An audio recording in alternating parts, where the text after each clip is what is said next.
A 3-minute conversation with a stranger shattered 6 months of careful numbness. Now he couldn't stop wondering if some coincidences are actually fate knocking at your door. Tuesday mornings were always the same for Daniel. Wake up at 6:30, shower, coffee, and out the door by 7:45. He'd walk 3 blocks to the same coffee shop he'd been going to for the past 2 years. Order the same thing. Sit at the same corner table if it was available. Open his laptop. Work until noon. It wasn't that Daniel loved routine. It's just that after everything that happened last year, routine felt safe, predictable. When your world falls apart, there's something comforting about knowing exactly what comes next. No surprises, no unexpected turns, just coffee, work, and the quiet hum of other people living their lives around you. That particular Tuesday started like any other. Rain tapped against the coffee shop windows, creating that cozy atmosphere that made people want to stay inside a little longer. Daniel ordered his usual latte and stepped aside to wait, scrolling through his phone without really looking at anything.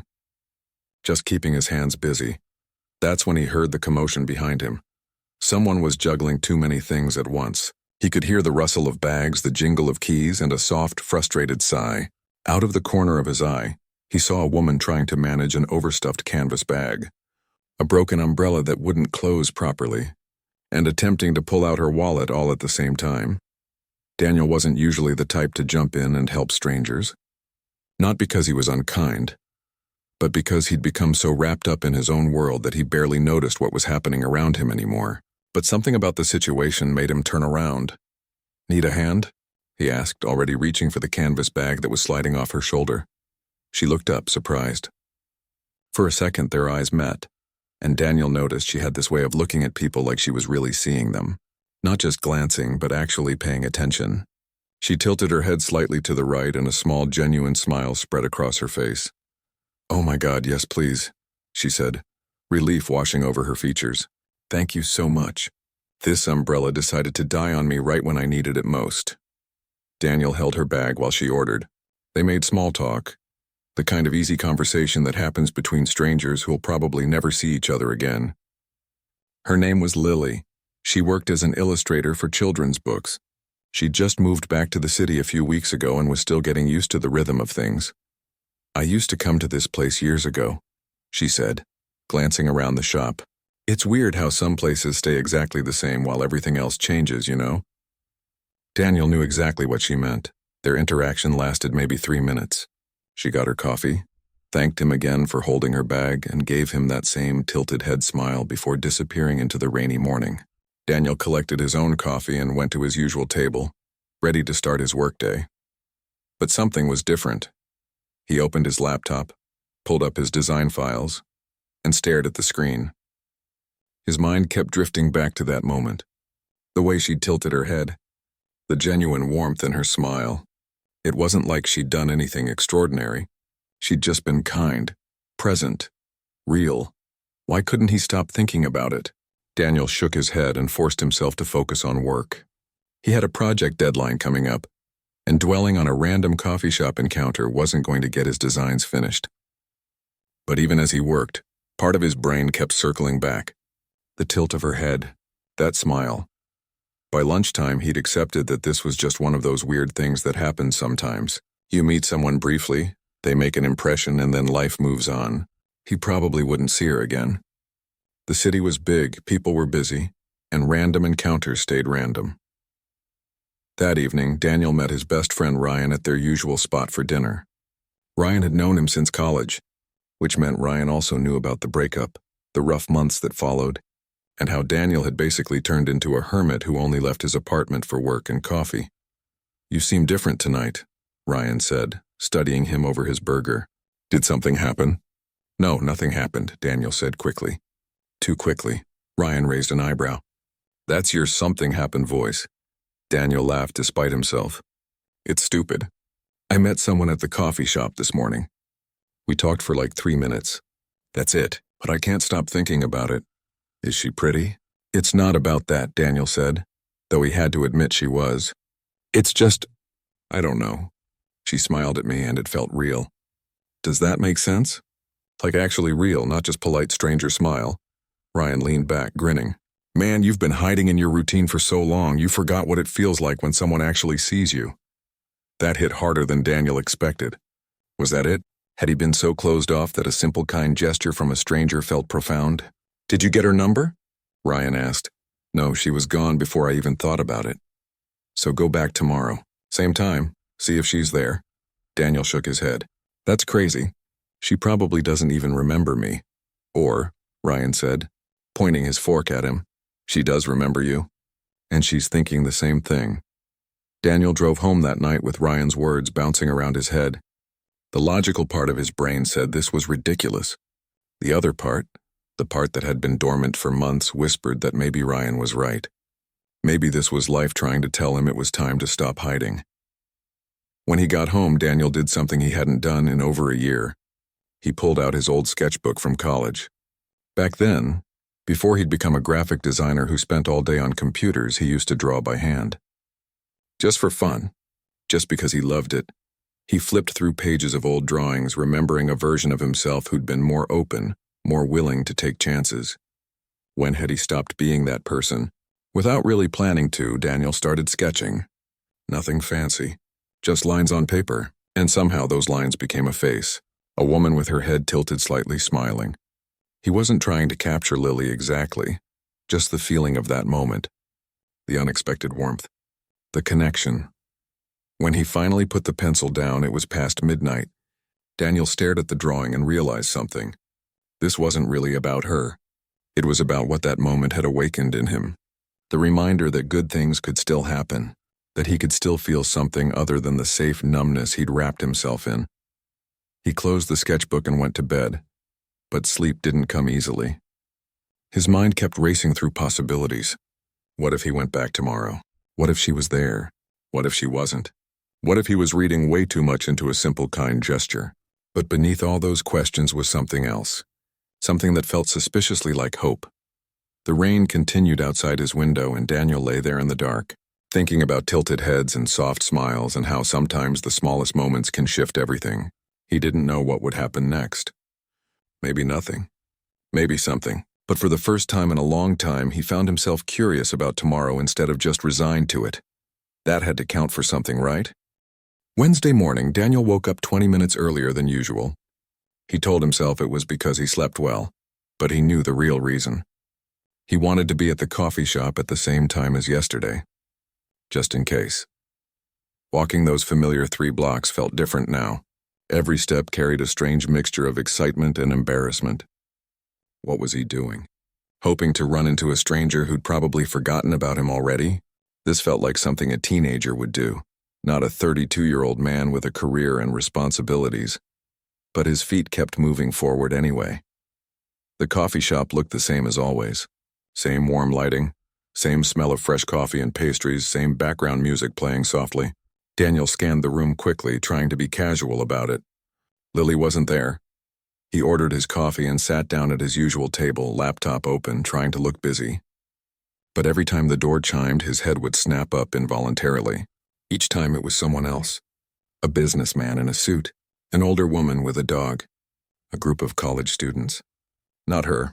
By noon, Daniel felt ridiculous. He packed up his things and went home, shaking his head at himself. This was exactly why he'd stuck to routines. No surprises meant no disappointments. Thursday came. Same thing. He showed up, scanned the room, didn't see her. Told himself this was the last time he'd do this. Definitely the last time Friday. Same result. By the following Monday, Daniel had almost convinced himself to stop. Almost. But there was this tiny voice in the back of his mind that said, just one more week. Give it one more week. Ryan noticed the change in him. They met up for their regular Tuesday dinner, and Ryan could barely contain his amusement. Still no luck? Ryan asked, already knowing the answer from Daniel's expression. I'm being an idiot, Daniel admitted. I've been going to that coffee shop every morning for a week and a half, hoping to see someone I talk to for 3 minutes. 3 minutes, Ryan, this is insane. Or maybe it's the first non-insane thing you've done in a year, Ryan said. You know what your problem is? You're so afraid of getting hurt again that you've convinced yourself wanting something is stupid. Daniel stirred his drink, not meeting Ryan's eyes. What if I never see her again? Then you don't, but at least you're trying. At least you're feeling something. Do you know how worried I've been about you? You've been going through life like a robot. Work, coffee, home, repeat. This girl, whatever her name is, she woke something up in you. That's not stupid. That's important. That night, Daniel pulled out his sketchbook again. He'd been drawing more over the past 2 weeks. Nothing serious, just doodles and ideas. Things he saw during his day. The rain on windows. People's expressions. His hands remembered the motion of drawing, the way his mind could work through feelings by putting them on paper. He'd started sketching out ideas for a children's book. Nothing he'd ever show anyone, just a personal project. A story about unexpected moments and small kindnesses. It felt good to create something just because he wanted to, not because a client was paying him or a deadline was looming. Wednesday morning of the second week, Daniel made a decision. He'd go to the coffee shop one more time on Friday. If Lily wasn't there, he'd accept it as a sign to move forward. No more searching. No more hoping for that chance encounter. He'd be grateful for what that brief meeting had given him. This reminder that he could still feel things, still want things, and he'd focus on rebuilding himself rather than waiting for someone else to appear. It felt like the right choice. Mature. Healthy. Thursday afternoon, Daniel was walking back from a lunch meeting when he saw someone across the street with a canvas bag similar to Lily's. His heart jumped before his brain could catch up. He actually stopped walking, causing someone behind him to nearly bump into him. But when the woman turned around, it wasn't her. Different hair. Different face. Not even that similar when he actually looked. The disappointment hit him harder than expected. He stood there on the sidewalk, people flowing around him like water around a stone, and something clicked. This wasn't about finding her. This was about what she represented. She'd shown up in his carefully controlled life, been genuinely kind for no reason, and reminded him that good things could still happen when you least expected them. Maybe the lesson wasn't to find her again. Maybe the lesson was to be open to those moments, to stop hiding behind routines and actually live. That evening, Daniel did something spontaneous. He went to an art supply store and bought real drawing paper, new pencils, colored pencils, and a better sketchbook. If he was going to create something, he might as well do it properly. At home, he started seriously developing his children's book idea. The main character was someone going through life on autopilot until a small, unexpected moment changed everything. It felt personal, true, like he was drawing his way through understanding himself. Friday morning arrived. Daniel's last intentional trip to the coffee shop at the specific time, looking for the specific person. He got ready, walked those 3 blocks, and felt strangely calm. If this was it, if this was the end of this weird little chapter, he was okay with that. The shop was busy. More crowded than usual. Daniel ordered his coffee and found his corner table occupied, so he sat somewhere different. Even that felt symbolic. Breaking patterns. Trying new things. He pulled out his new sketchbook and started working on his book illustrations. Lost himself in the creative process. For the first time in weeks, he wasn't watching the door. Wasn't hoping. Just being present in the moment, doing something he loved. An hour passed. Then another. Daniel finished his coffee and packed up his things. He felt good. Lighter somehow. This whole experience, as strange as it had been, taught him something valuable. That he was ready to feel again. Ready to want things again. Ready to take chances even if they didn't work out the way he hoped. He stood up, slinging his bag over his shoulder, and headed toward the door. That's when he saw her. Lily was standing just inside the entrance, soaking wet, phone pressed to her ear. She looked frustrated, upset even. Her hair was plastered to her face, and she was having what was clearly a difficult conversation. She was so focused on her phone call that she didn't notice him at all. Daniel froze. After 2 weeks of looking, here she was. But she was obviously dealing with something. The last thing she probably needed was some guy coming up to her. He watched as she ended the call, her shoulders sagging. She closed her eyes, took a deep breath, and stood there for a moment, just collecting herself. And Daniel realized something. She wasn't the imagined person he'd built up in his mind over the past 2 weeks. She was real. She had bad days. She got frustrated. She dealt with problems just like everyone else. That made what happened next easier somehow. Daniel grabbed a napkin and one of his new pencils. He quickly sketched a simple cartoon, a woman holding a broken umbrella while rain poured down. but a tiny sun was peeking out from behind a cloud. Nothing fancy. Just a quick drawing meant to maybe make someone smile. He walked over to where she was standing, now sitting at a table near the window, staring out at the rain. He placed the napkin on her table without saying anything and started to walk away. Wait. He turned around. Lily was looking at the napkin, then up at him. Her expression shifted from confusion to recognition. She tilted her head slightly and that smile appeared. The real one. You're the coffee bag holder guy, she said. Daniel couldn't help but laugh. Is that what I'm known as? I literally called you that when I told my friend about meeting a nice person that morning, she said, gesturing to the chair across from her. Please sit down. Unless you were leaving? I was, Daniel admitted. But I'm not anymore. Lily picked up the napkin again, studying the little cartoon more closely. You drew this just now? Yeah, I saw you looked like you were having a rough morning, Daniel said, sitting down across from her. Thought maybe a silly drawing might help. It's not silly at all. It's actually really sweet. She looked at him with that same quality of attention he'd noticed their first meeting. I'm sorry, I never got your name. I'm Lily. Daniel.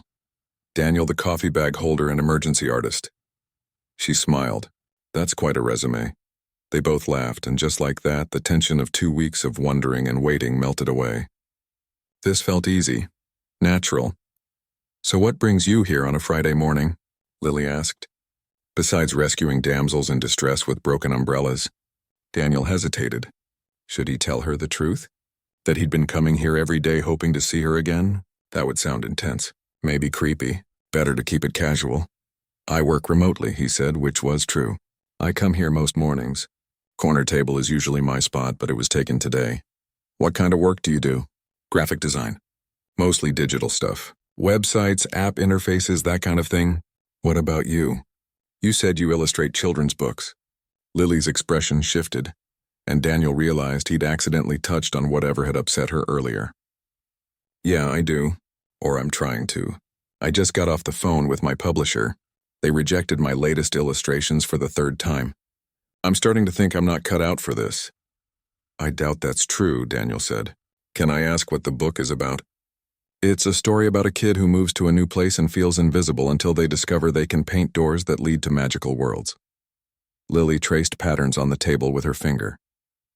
The publisher keeps saying my illustrations are too dark. Not cheerful enough. But I keep thinking life isn't always cheerful, you know? Kids deal with hard stuff too. Why do we have to pretend everything is sunshine and rainbows?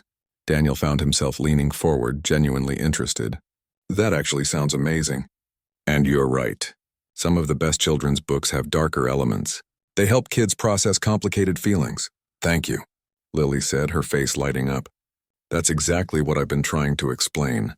But apparently I'm not explaining it well enough because they're talking about finding a different illustrator. Can I see your work? Daniel asked. I mean, if you're comfortable sharing. No pressure, Lily bit her lip, considering. Then she pulled out her phone and scrolled through her photos. Okay, but remember, I'm feeling really vulnerable about these right now. She handed him the phone, and Daniel found himself looking at absolutely beautiful illustrations. They had depth and emotion. The colors were rich, not dark at all, just real. The characters' expressions captured genuine feelings that kids would recognize. Lily, these are incredible, he said, meaning every word. Your publisher is wrong. These aren't too dark. They're honest. There's a huge difference. You really think so? She looked at him hopefully. I know so. I work with visuals every day. This is the kind of work that stands out because it respects the intelligence and emotional depth of kids.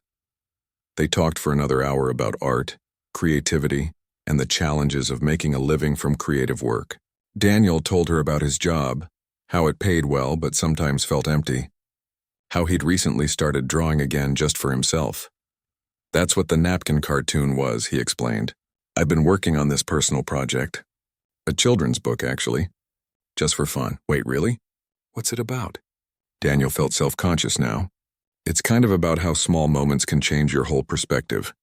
About being stuck in routine and then something unexpected wakes you up. Lily tilted her head, studying him. That sounds personal. It is, Daniel admitted. I went through a tough breakup last year. Spent months just going through the motions. Recently realized I needed to start actually living again instead of just existing. I know that feeling, Lily said quietly.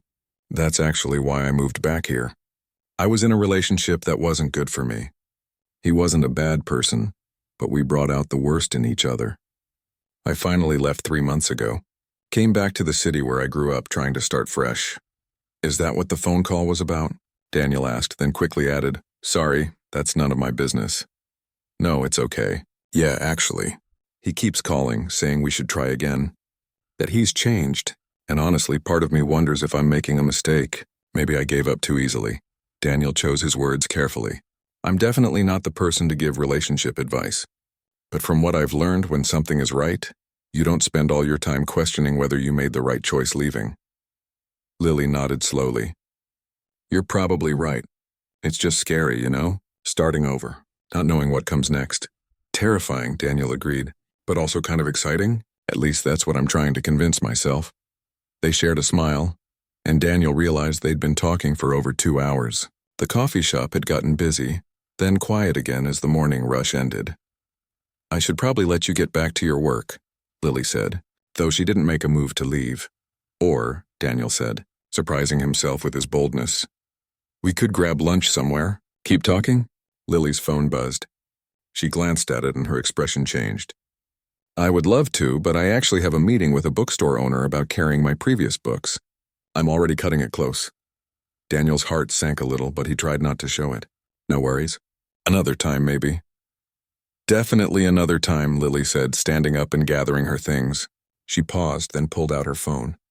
Here, let me get your number. For real this time. We creative types need to stick together. They exchanged numbers, and Daniel walked her to the door.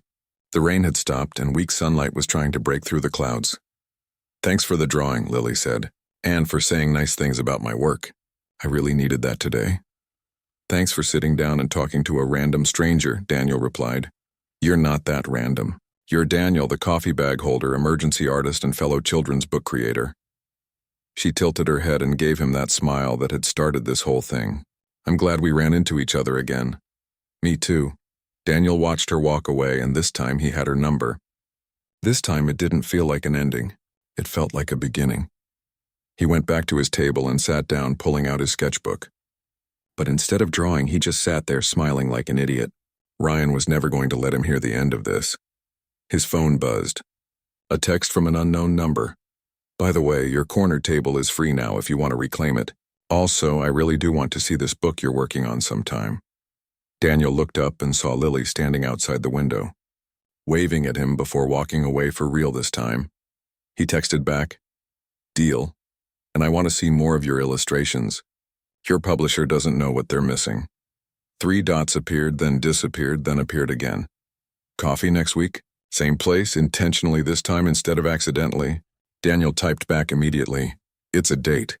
Well, not a date unless you want it to be. A coffee meeting? A creative collaboration session. Whatever works, he cringed as soon as he sent it. That was way too awkward. But Lily's response made him laugh out loud. How about we call it coffee and figure out the rest later? See you Wednesday, Daniel the overthinker. Wednesday. That was 5 days away. Daniel had a feeling they were going to be the longest 5 days of his life, but also maybe the most exciting. Wednesday couldn't come fast enough, but when it finally arrived, Daniel found himself nervous in a way he hadn't felt in years. He changed his shirt 3 times before settling on the first one he'd tried on. He left his apartment 15 minutes early, then walked slowly so he wouldn't arrive too early and look desperate. When he got to the coffee shop, Lily was already there, sitting at his usual corner table with 2 cups of coffee in front of her. I hope you still drink lattes, she said as he approached. I got here early and figured I'd save us some time in line. You're amazing, Daniel said, sliding into the seat across from her. How did you remember what I drink? I notice things. She smiled. Also, you literally order the same thing every time. The barista told me. They talked for 3 hours that Wednesday. Then they made plans to meet again on Saturday. Saturday turned into Sunday brunch. Sunday brunch led to a text conversation that lasted until 2 in the morning. By the following week, they were talking every day. Daniel learned that Lily liked old movies and terrible puns, that she collected vintage teacups even though she preferred coffee, that she'd wanted to be an artist since she was 5 years old and had never wanted to be anything else, that she was close with her mom but hadn't spoken to her dad in years, that she sang off-key in the shower and always burned toast. Lily learned that Daniel was more introverted than he seemed, that he stress-organized his apartment when he was anxious, that he'd played piano as a kid and still missed it, that his previous relationship had ended because they'd grown into different people who wanted different things, and even though it was mutual, it still hurt, that he overthought everything, which she already knew but found endearing anyway. 3 weeks after their coffee shop reunion, they decided to work on a children's book together. It started as a joke, but the more they talked about it, the more it felt like something that could actually be good. "What if we combined our ideas?" Lily suggested one evening. They were at Daniel's apartment eating takeout and sprawled on his living room floor with sketchbooks and notes everywhere. "Your story about unexpected moments and my concept about magical doors. What if the main character is going through life on autopilot until they find a door that leads to a world where everything is surprising and new?" Daniel sat up, excited. And each door could represent a different way of seeing the world. Different possibilities they'd been too scared or stuck to notice before. Yes, Lily was drawing now, her hands moving quickly across the paper. And the art style could shift slightly with each door. Different colors, different moods. They worked until midnight, ideas flowing easily between them. The creative partnership felt natural. Right. Like they'd been doing this together for years instead of weeks. As Lily was packing up to leave, Daniel walked her to the door. They stood there for a moment, and the air between them felt charged with possibility. "This is really good," Lily said softly. "What we're creating? I haven't felt this excited about a project in a long time." "Me either," Daniel said. His eyes dropped to her lips, then back up. The tension was obvious now. They'd been dancing around it for weeks. Lily leaned in slightly. Daniel's heart was pounding so hard he was sure she could hear it. He started to close the distance between them, then Lily pulled back. "I'm sorry. I can't, not yet." Daniel tried to hide his disappointment. "It's okay. I understand." "It's not that I don't want to," Lily said quickly. "I really do, but I'm still figuring things out. My ex keeps calling. I'm not over everything yet, and I really don't want to mess this up by rushing into something I'm not ready for." "You're right," Daniel said, even though everything in him wanted to argue. "We should take our time. Make sure we're doing this for the right reasons." Lily looked relieved and sad at the same time. "Thank you for understanding. I should go." After she left, Daniel sat on his couch staring at all the sketches and notes they'd created together. He knew she was right. They both had baggage. They were both still healing. Rushing into something physical would complicate everything, but knowing that didn't make it easier. Over the next 2 weeks, things shifted between them. Lily started taking longer to respond to texts. Their daily conversations became every other day, then every few days. When they did talk, it felt slightly strained, like they were both trying too hard to act normal. Daniel tried not to overthink it, which was impossible because overthinking was his default setting. Had he done something wrong? Was she losing interest? Was this her way of slowly backing away? "Just talk to her," Ryan advised when Daniel finally broke down and asked for help. "You're both adults. Use your words." But before Daniel could reach out, he saw something on social media that made his stomach drop. Lily had posted a photo from an art gallery opening. She looked happy, radiant, surrounded by people. The caption was something about new beginnings and exciting opportunities. Daniel stared at the photo for way too long, trying to read meaning into every detail. Was she moving on? Had he already become just another person in her past? That weekend, Daniel threw himself into their book project. If this was all they were going to be, creative partners and friends, then he'd focus on making the project as good as possible. He spent 2 full days working on the text, refining the story, making it mean something. By Sunday night, he'd finished his part. The story was complete, ready for illustrations. He printed it out, including spaces where Lily's drawings would go. He wrote a letter to go with it. Not a love letter, nothing dramatic. Just an honest note explaining that regardless of what happened between them personally, he believed in their project. That their creative partnership mattered to him. That he hoped they could finish what they'd started, even if things were complicated. Monday morning, Daniel drove to Lily's apartment building. He left the package with the doorman, along with instructions to give it to her. No expectations. No pressure. Just an offering. Then he went home and tried not to think about it. Tried not to check his phone every 5 minutes. Tried to accept that sometimes things don't work out the way you hope, and that's okay. Growth isn't always comfortable. Tuesday passed. No response. Wednesday came and went. Nothing. By Thursday, Daniel had convinced himself that was it. She'd gotten the package and decided she didn't want to continue, either the project or whatever friendship they'd built. It hurt, but he'd survive. He'd survived worse. Thursday evening, he was making dinner when someone knocked on his door. Not a doorbell ring, an actual knock. Firm and insistent. Daniel opened the door. Lily stood there holding a large portfolio case. Her hair was messy, and she had paint smudges on her jeans. She looked tired and determined and absolutely beautiful. "Can I come in?" she asked. "Of course." She walked past him into the living room and set the portfolio down on his coffee table. Then she turned to face him. "I'm sorry I've been distant," she said. "It wasn't fair to you, but I needed time to figure some things out. Lily, you don't have to explain." "Yes, I do. Because you were honest with me and I owe you the same." She took a deep breath. "When we almost kissed, it scared me. Not because I didn't want it, but because I did so much. And that terrified me because the last time I felt this strongly about someone, it ended badly. So I pulled back.